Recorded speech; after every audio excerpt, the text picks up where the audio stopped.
I actually felt pretty ordinary from the time I was a little girl. I had like a really pretty older sister and a really cute younger sister, and I was sort of like somewhere in the middle. And I liked the idea of becoming something. And when I watched those women on screen that were painted, like it was so clear to me that it was all created. You're not born with that. Like you can talk about how cute somebody is with their cute little rosy cheeks and their perfect everything, but you can make a different form of glamour is what I was more interested in than beauty.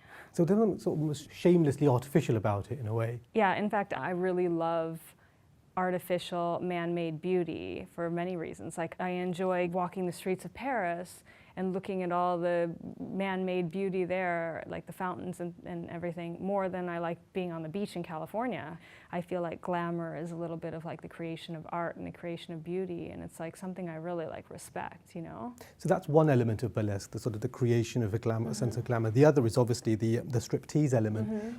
When did you first get involved in that, and how did it first feel when you first did it? Because now I guess you must be super confident, but it couldn't have been always like that. When I first started performing burlesque, it was in the early 90s, and my first shows were in strip clubs, first of all, and that's really what sparked my interest in burlesque and wanting to know the history of striptease. And then fetish clubs, as I became more known in the fetish community. So were they quite sort of sleazy guys, basically? No, I have to say that most of my people that would come to see me, in fact, I still know a lot of people. Like I wouldn't get a $1 bill from every guy in the room. I would get one $20 bill from one guy. And so those were the guys, and now more lately it's turned out to be more of a female audience. It's really interesting because I remember very vividly, I did this event at Harrods and pulled up in a carriage and everything, and I was so overwhelmed because there were thousands of people outside and a massive line for my book signing, and it was all women, almost all women, and it's sort of like a moment where I was like, wow. It's a different kind of responsibility, and it made me really start thinking more about what burlesque means to people and what I mean to my fans. Like it's not just about ogling like naked girls. Like burlesque is really like a powerful message of like self-creation and showing people another form of beauty and how to create glamour. And so I think I'm really happy that a lot of like women got that message from what I was doing. Do you think there's a secret language amongst women that's different from the way that men read it? Definitely. I felt like there was a lot of times where I was with men in my life that didn't want me to be this way, and so I always felt like intimidated by it, or? I think intimidated, or like, you know, a lot of guys have that thing like, I like you with no makeup on, I like you natural, and I get that, and I am that way in private with my people that my boyfriend, you know, but it's really about like, you can't dictate to a woman what should make her feel sexy, and it's like, if I feel sexy in black stockings and garter belts, then that's what it is for me. But what was it for a kid growing up in the OC? Yeah. That spoke to you more than, you know, Beverly Hills 90210? When I walked into the strip club in 1991, I walked into like early 90s, like rock and roll, blonde bikini babes. It's sort of Motley Crue era. Yeah, and I didn't feel like, oh, this is the place for me. I thought, this could be amazing because I don't look like anybody in here. My skin is pale. I want to wear I want to do striptease. I want to wear like corsets and long black gloves, and I'm going to, you know, with my black hair.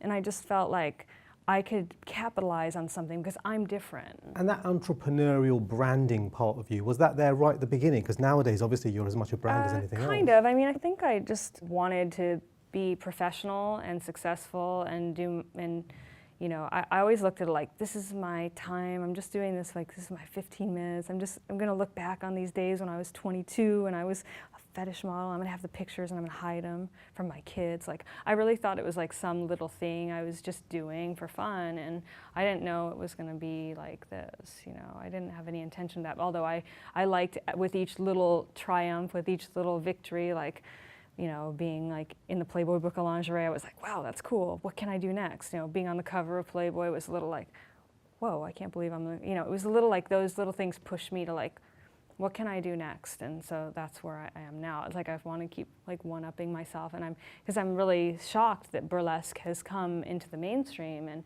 has made it to this moment, because I never expected it, certainly. And so I'm like, love to see where else it can go. If something is about making you an object, a glamorous, high class, you know, still an object. Yeah. Isn't that kind of the exact opposite of what feminism's But about? then what do we say though when, like you said earlier, it's my female fans? How does that equate then? Like, isn't you're a sexual object for men or whatever, and that's like anti-feminist. But what do you do when it's the women that are coming to buy the tickets of the show? Then how does that become anti-feminist? Like, it's a really complicated argument then when you get into it, no? It is, but you could argue that that's because women are thinking that the best way to get ahead is by turning themselves into sexual objects. You think so? I don't know. Well, first of all, let's talk about the last taboo that we're going to be liberated from as women. Like, one of the things we are not allowed to do is to surrender and be like, I just want to be a sex object right now. Like, honestly, like my wildest sex fantasies have nothing to do with men asking about like what I think about a famous book that I just read, okay? I'm just saying, it's a little bit of like one of the last things that we can liberate ourselves is to be sexually free too, and at the same time we can have it all, you know, is what I'm saying. So, and also, you know, when it comes down to it, when people really grill me about the anti-feminist thing, like I want to keep something alive. Like, how boring is the world going to be if we have to make everything politically correct? Any kind of censorship, it makes you have to find new ways to get around it. It's like the whole idea of the pasties and nipple covers, that comes from like, you can't show your nipples. Okay, so let's make these beautiful, jeweled, tassel-y, gorgeous things that we can like shake around and it becomes even naughtier, you know? Is burlesque just a fancy word for stripper then? Yes. And you don't run away from that term? I love the word stripper. Gypsy loved the word stripper. My goal is to change people's minds about what it is to be a stripper, and I enjoy calling myself a stripper. So are you on a one-woman mission to corrupt America, is this it? No, I like trying to get around the rules, and I feel like sometimes when you're trying to get around the rules, you arrive to something really cool.